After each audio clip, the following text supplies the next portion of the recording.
Salut tout le monde, bienvenue dans cette séquence. On va se plonger ensemble dans vos choix, puisque je rappelle que le principe de cette séquence, c'est de découvrir ensemble quelles sont les vidéos les plus vues sur le site de Mosaïque cette semaine. Comme à chaque fois, je serai accompagné d'intervenants qui viendront compléter mon propos, des interventions issues d'interviews totalement détournées. Exemple concret. Il paraît qu'on se souvient toujours de sa première fois. C'est vrai pour vous aussi? La première fois, bien entendu, c'était une...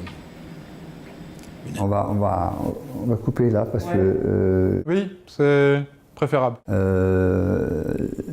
on est dérapé là-dessus, mais... On va même aller directement à votre sélection parce que je sais pas trop où ça pourrait nous mener tout ça. Vous connaissez l'astuce du député? Stop! J'ai dit qu'on arrêtait avec les sous-entendus de ce genre. La 7e position. C'est vite fait, et puis en fait, la plupart du temps, quand les gens ils ont fini, ils ont trouvé ça rigolo. Je parle de la 7e position de votre classement. Et on retrouve le dernier épisode de la série de Mosaïque sur la centrale de Grosse-Blie, et notamment la fin de la centrale. Et le premier qui me parle de la connotation phallique des cheminées, je le sors. Énorme éclat de rire pour quelques-uns. Depuis la tour de Pise, on n'avait pas fait mieux. La fin de la centrale tourne au tragicomique. C'est un moment douloureux pour le maire de Grosse-Biederstroff. On dirait bien qu'elle ne veut pas mourir, cette centrale. Elle ne veut pas mourir. Pour la 6e vidéo de cette séquence, nous allons voyager. C'est une épreuve, on va dire. Non, ne vous inquiétez pas, nous allons voyager dans le temps, puisque la vidéo date de mars 2016, mais aussi géographiquement, puisque la personne interviewée vient du Brésil. Une Brésilienne, mais qui parle le plate. Hallo, ik ben Solange Hamester-Jochen, komme aus Südbrasilien, Stadt Rio Grande do Sul. Unser Stadt ist Teewald, oder in Brasilianisch Santa Maria do Herval. Quand on est malade, un rire, un sourire, c'est souvent un bon complément aux soins. C'est en tout cas ce que défend l'association Docteur Sourire. Son président est invité sur le plateau de Mosaïque. Une intervention qui a dû vous toucher particulièrement puisque vous l'avez placé à la 5e position de ce classement. Comment vous intervenez avec Alors nous intervenons par l'intermédiaire de clowns qui sont formés par notre association et qui interviennent avec un accord de la médecine de l'hôpital et avec les infirmières qui sont aux soins tous les jours. Donc à chaque intervention, il y a une réunion avant d'intervenir sur les enfants. Rire, c'est bon pour la santé. D'ailleurs, c'est un président suisse qui nous disait ça. Et vous riez souvent? Alors c'est 2 heures par semaine. Seulement? Attendez, je vais vous raconter une blague pour vous aider un peu.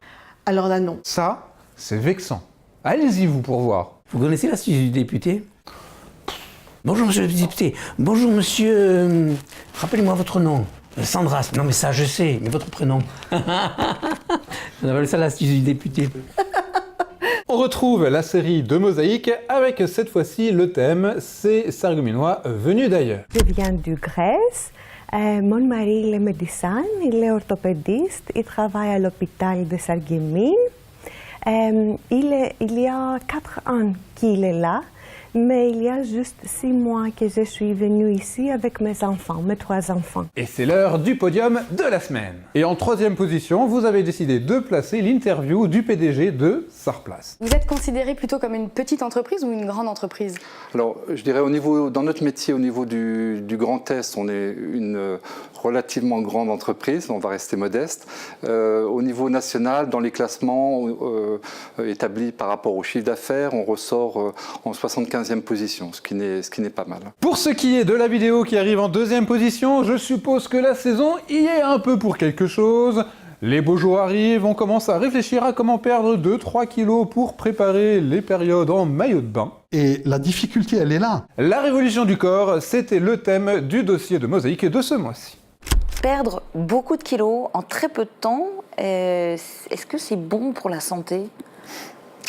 Point sensible, je dirais, c'est pas que c'est mauvais pour la santé, c'est pas ce que je veux dire, mais disons voir, c'est vrai que moi je privilégie toujours les pertes de poids plus douces, hein, justement pour ce côté santé, mais c'est pas à proprement parler non plus très mauvais de perdre du poids d'un coup. Pas de faux suspense pour découvrir quelle est la vidéo que vous avez plébiscitée cette semaine. C'est tout le résumé de l'actualité de l'avant-dernier week-end que l'on retrouve à la 1re position. Une séquence dans laquelle on pouvait voir, entre autres, les activités organisées pour le 1er avril au Jardin des Faïenciers. Fin de cette séquence, n'oubliez pas d'aimer, de partager cette vidéo si l'envie vous en vient. N'hésitez pas non plus à laisser vos commentaires car cette séquence reste en constante évolution. Il y a toujours la possibilité effectivement de faire évoluer les choses. Et des